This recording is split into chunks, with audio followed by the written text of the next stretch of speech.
તો વાત કરીએ વડોદરાની તો વડોદરામાં રાજસ્થાની સમાજ દ્વારા ધૂળેટીની ઉજવણી કરવામાં આવી છે। પારંપરિક ગેર નૃત્ય કાર્યક્રમનું પણ આયોજન કરવામાં આવ્યું હતું।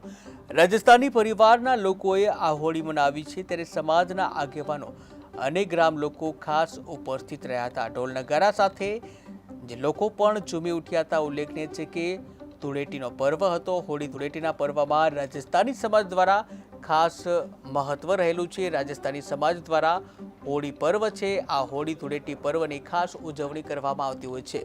ત્યારે વડોદરા ખાતે રાજસ્થાની સમાજ દ્વારા ધૂળેટી પર્વની ઉજવણી કરવામાં આવી હતી। પારંપરિક ગેર નૃત્ય પણ કરવામાં આવ્યું હતું।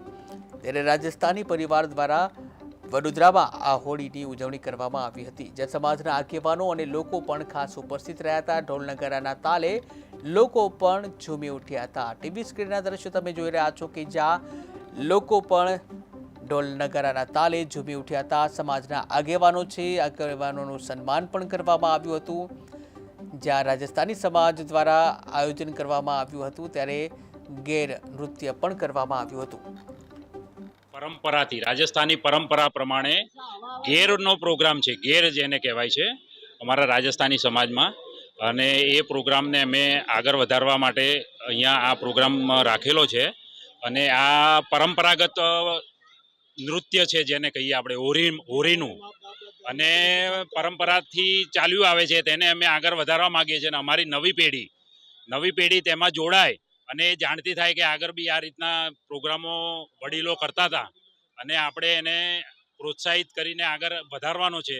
એ પ્રમાણેનું આ આયોજન કરેલું છે અને દર વર્ષે અમે આ આયોજન કરીશું અને દરેકનો સાથ સહકાર લઈશું।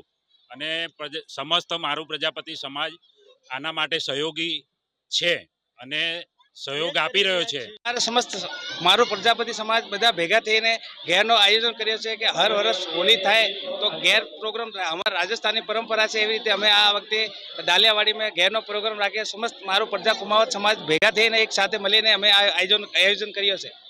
પરંપરાથી રાજસ્થાની પરંપરા પ્રમાણે ગેરનો પ્રોગ્રામ છે, ગેર જેને કહેવાય છે અમારા રાજસ્થાની સમાજમાં, અને એ પ્રોગ્રામને અમે આગળ વધારવા માટે અહીંયા આ પ્રોગ્રામ રાખેલો છે।